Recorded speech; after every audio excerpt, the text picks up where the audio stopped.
Hey everybody, welcome to the channel. It's John, and I am, yes, once again, making videos. This is going to be a quick Q&A video from questions you guys submitted. Yesterday, I uploaded a video breaking down the situation in Oregon with the militia taking over the federal building, so be sure to go watch that. And I'm very excited. I got a bunch of questions on Twitter, some questions on Facebook. Before I jump into the Twitter ones, there were two on Facebook that I wanted to really fast. Let's see. Aaron Adams asked, if you were a house cat, what would your name be?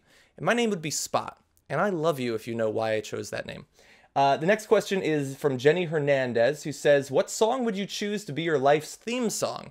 That one is also easy, and it is I Like Big Butts. I'm a simple man, but I like what I like. And so now on to the questions from Twitter. The first one is going to come in from Zinni, one of my favorite fans of the show, who asked the age-old question, boxers or briefs? And I am going to throw you a little curveball, boxer briefs, actually. Best of both worlds. They're far more comfortable, by the way. Why do people wear boxers? I don't understand that.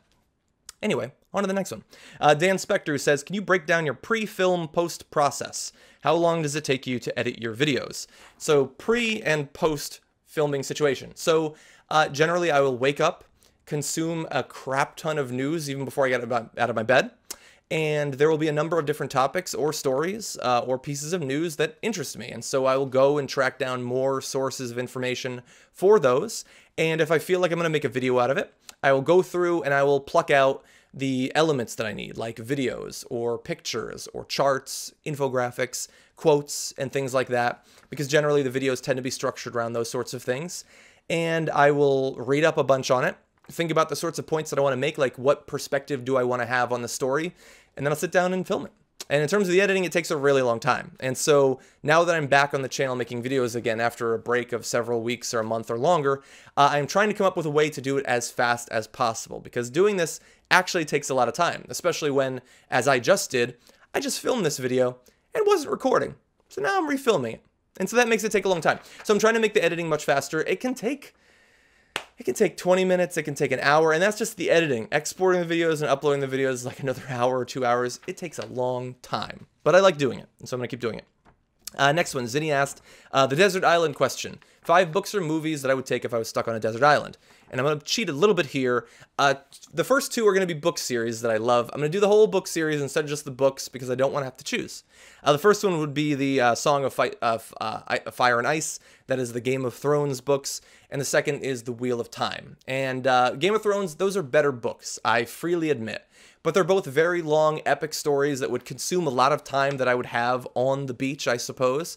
And every time I read them, I discover something that I hadn't realized the time before. And they're full of twists and turns and interesting characters and fights and romance and all of that. And so if you're going to have something to read, it might as well have a little bit of everything, and those both do. I would take Casino Royale, because I've seen it a bunch of times and I still love it. Probably my favorite James Bond movie. I would take the new Star Wars movie, I think. At the risk of sounding like a fanboy, I've already seen it 3 times, and I've enjoyed it as much the 3rd time as the first. It even goes by faster the more I watch it, seemingly. And, yeah, it's got lightsaber fights and spaceships flying around and Daisy Ridley, and it was awesome. It was even funny, so why not take that? And then as the 5th, some kind of porn. I don't know, I'm going to be stuck there for a long time. Might as well have some porn.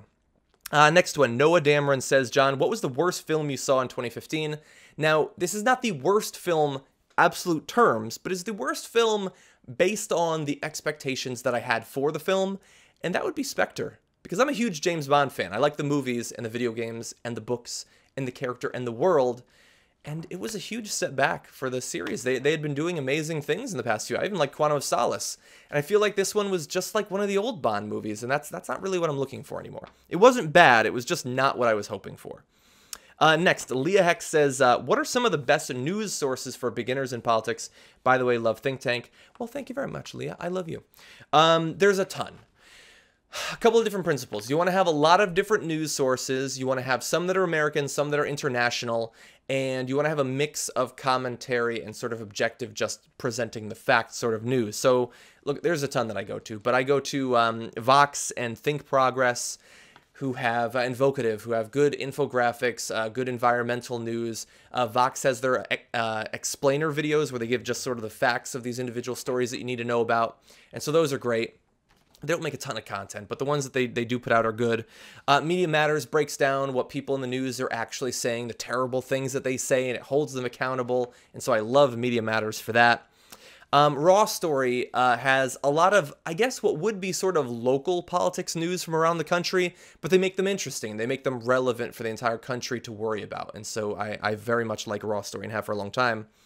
And then there's things like The Guardian, the BBC, and even to some extent Al Jazeera, these international sources of news. So long as you understand their perspective, it can be a great counterpoint to American news sources. And then there's things like the AP and Reuters and New York Times, even CNN, I suppose. Like you do want some of those sorts of news sources as well. And then as you're going through and you're going to links that people share, who maybe you like their stance on politics, or you go on Reddit and you see a story, you'll discover other news sources, because certainly the ones I go to aren't the ones that even other people at the Young Turks go to, let alone all sorts of news people, I suppose. Next one. A Winterized Gnome says, how have your friends and family reacted to the public attention you've received over the past couple of years? They haven't had to really react that much. It's not like, it doesn't really change things that much, and it's not like it's that much attention anyway. I mean, it's the internet, it's not movies, and it's generally politics I make videos about, and I guess geeky stuff. And so those aren't the hugest communities in the world. It's not like if I go out with my mom, I'm going to be noticed every time or anything like that. That certainly doesn't happen, although I like it when it does, or when I'm out with a girl or something. That's certainly nice. And the one thing that is cool, though, is when I get a message from like somebody that I used to go to college with or high school, where they're like, I just saw one of your videos, it's awesome. That is definitely cool. I like that. Next, Ria Sadra says, you're always so funny. What sort of comedy do you enjoy? And what are your favorite comedians? Well, I like social commentary comedy. I like political comedy. Like, I like George Carlin, his old stuff generally. I like Louis C.K., people who have interesting stance on politics. Even Chris Rock, I'd lump him in there. I like clever, witty comedy, where they see something in a situation that other people aren't seeing. Like, you could say Jerry Seinfeld, I suppose. But Dimitri Martin certainly had that. Mitch Hedberg had that. I like that sort of comedy as well. And some of the other big ones, I guess, are, let's see, I like John Panette. He's really funny. Sarah Silverman is good. I've liked some of Amy Schumer's skits. I haven't seen a ton of them, but they are very funny. And I'm going to say Brian Regan. There's a lot of, there's so many good comedians. I used to like Dane Cook a lot back in the day, although less recently, I suppose. Oh, and Dave Chappelle. He's one of my favorite comedians. So there's a lot, obviously. Age 1000 says, what games do you play besides Fallout? I stopped playing Fallout because I hit that 60 to 70 hour mark where I burn out on every game. And Witcher 3 would fit in there. And GTA 5, those are games that I've played recently. I also like small games like Nuclear Throne and The Binding of Isaac, little games like that. But mostly, I play a lot of League of Legends. Let's keep it real. A lot of my gaming time is taken up by that. When you're talking specifically about video games, and I like a lot of games that aren't video games. I like board games. I like X-Wing miniatures. Like, I like tabletop games. I used to play Warhammer 40K. I like a lot of different types of games, not just video games. And let's see, Sheen Fair says, how has your life changed since joining TYT? That's a complicated one. And that will probably be I guess the subject for a full video at some point. But my short answer, I suppose, would be, in every way that a life can be changed, my life has changed from joining TYT, because it wasn't just that I joined this company. I started a whole new career and a whole new world of being on YouTube, let alone talking about the news and politics. That wasn't something that I was doing before. I was just in grad school. And I moved to a totally new part of the country. I mean, all the people that I've met, the experiences that I've had, I wouldn't have had if not for TYT, and it didn't have to happen. I mean, a million things could have been just slightly tweaked a little bit different, and I wouldn't be here.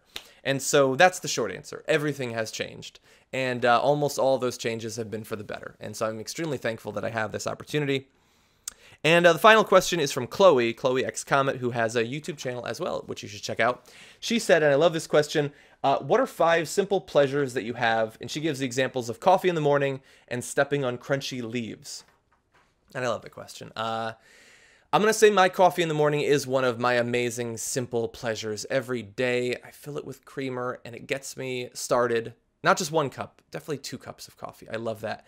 I'm going to throw on to that, very related, I really like energy drinks, man. I know that you're not supposed to, and they're super unhealthy for you, and I shouldn't need them, especially with the coffee, but I just love them, man. There's something about that flavor. So that's the second one.